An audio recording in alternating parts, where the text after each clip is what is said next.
for this vision, or it just comes to you? I make an intention. I set an intention to receive information on their behalf. Could I ask you to do one now, or is that putting you too much on the spot?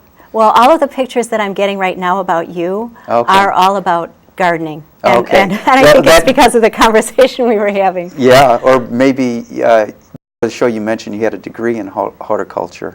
Yes. Do you miss your horticulture days?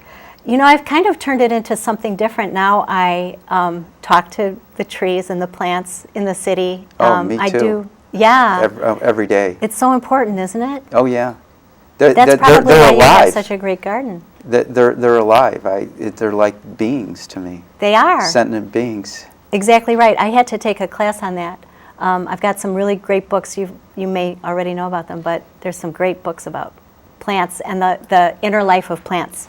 Now, do you find many of your clients and students open to this human to plant, plant to human communication? You have to take baby steps when you're teaching someone about spirituality and the metaphysics. People can only take it in small doses, and it also seems that if someone is ready, they will come forward. It's a very personal journey that people take. Mm-hmm. You can't really say, there's a tree that's my best friend that lives in my neighborhood.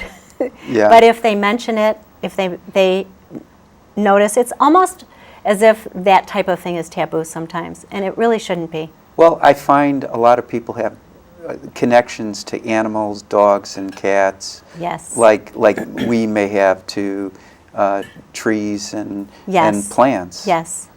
Yes. And when people ask me to do a reading for their animal, or clients will ask me if their pet is ready to be put down to cross over, and I tell them that they're externalizing that power. They can actually access that information for themselves. We are all psychic and we're all intuitive, and we just need to learn how to not look outside for information so much, and that's why I enjoy the teaching part of it rather than just being a fortune teller. Yeah, when you do the psychic reading, or when people ask you for psychic information, do you work over the telephone, the internet? Is it more face-to-face? If it's one of my children's friends, it's usually over the internet on chat. But I do have an office, and clients come in to see me. Oh, I see your kids and their friends have come around. Yes. Yes, they have. Yeah, that's great. Yep. And you were saying about the phone? Yes, I do phone readings also.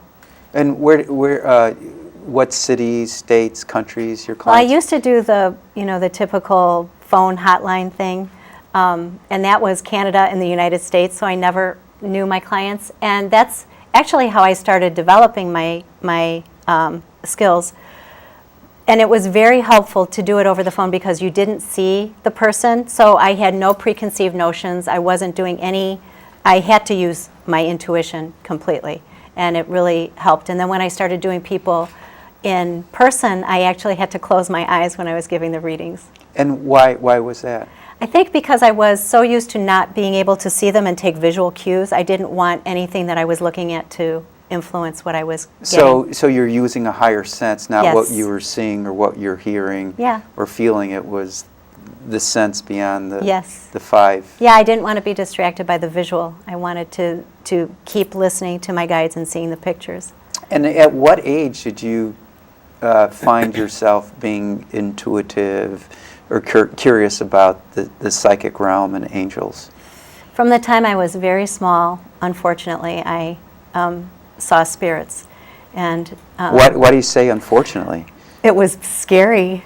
When I was little, it was very scary because nobody tells you that this is normal. And I was called imaginative, creative, dramatic, crazy. There's something wrong with you. There was something wrong with me. Yeah. And now, any siblings? I do have a brother. He's much younger, and he's not intuitive. Or he is. He just chooses not to access it. Yeah. But like some of the people that you grew up, are they still critical of you? Because I find that a lot of people that criticize me for being into natural foods and yoga and meditation, hypnosis, now we're cool, right, Jay? Yeah, and they come to us for help. Yep. Yes. Yes, it's a slow win, but when people see it in action, when it actually applies to their life, then they begin to trust it more. And that's how it worked with my children. At first it was, because of other things that had been said by other members of the family, mom's weird and mom, this. And now my son gets me clients, and where he's working they have a ghost, and we're dealing with that. So now it's helpful. Good. And I'm glad to see that the work you do is bringing your family together and creating a larger circle for you and your family. Now, what is the class that you're teaching at Infinity? Oh, it is Goddess Wands. So Goddess Wands? Uh-huh. W-A-N-D-S? Yes, like magic wands. And what does Goddess Wands mean? It doesn't sound like pole dancing. And it sounds like a chick class, right? Yeah. It is about making an intentional wand and decorating it with gemstones. So literally we'll be wrapping it with ribbon, wrapping it with gemstones, beads, all kinds of pretty sparkly things. And then we will access goddess energy, which is Divine Mother energy. How does one access Divine Mother energy? Sitting in meditation. I'll lead a guided meditation, and it will be based on rebirth and the spring and everything green and new and all the baby birds and puppies and all of the wonderful rebirth and new chances that we have in the spring. And how do you differentiate the masculine from the feminine energy? That's really good. That's a good question. I think that when we think of male energy or father energy, it deals with the lower chakras, which is things of survival, providing for ourselves and our families, things that are tangible. And then the upper chakras are more the divine feminine, which is the intuition and matters of the heart. Mm-hmm. So I think wishing upon a star and believing in hope and faith, those should be father energies too, but I think we think of those more as female. Now, we all have upper and lower chakras, so I assume it means we all have masculine and feminine energy. Absolutely. So why is it beneficial for a man to tap into his feminine energy and vice versa?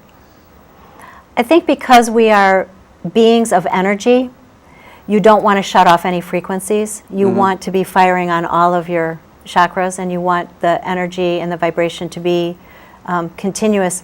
Also in Eastern beliefs, it goes up and down the spine, the Kundalini energy and everything. I'm not very versed on all of that, but I do understand that we have energy that goes up and curls back down. And then it's it's actually female and then male and then physically do it. The cranial sacral fluid, that vital information passes between the cranial, which is the head, and the sacral, which is the pelvis. Yes. I'm also a Reiki master, and that we have to access that energy when we do attunements. So we have to have the male and the female energy then too. Oh, I do Reiki on my plants. Do you? Yeah. That's why they're so happy. Yeah. So, so if you were to teach a class for men, what would you call that? Oh, scratch that. If you were to teach a class for male energy, because women should be interested in cultivating their male energy too, shouldn't they? Absolutely. When we work on our lower chakras, we become more empowered. We think of that as matters of the ego, especially the solar plexus. But when we access that inner knowing, that knowledge, we are empowered, and we become stronger without losing our femininity. We just become more convinced of our beliefs and our path. And a lot of times we associate that with male energy or strong energy.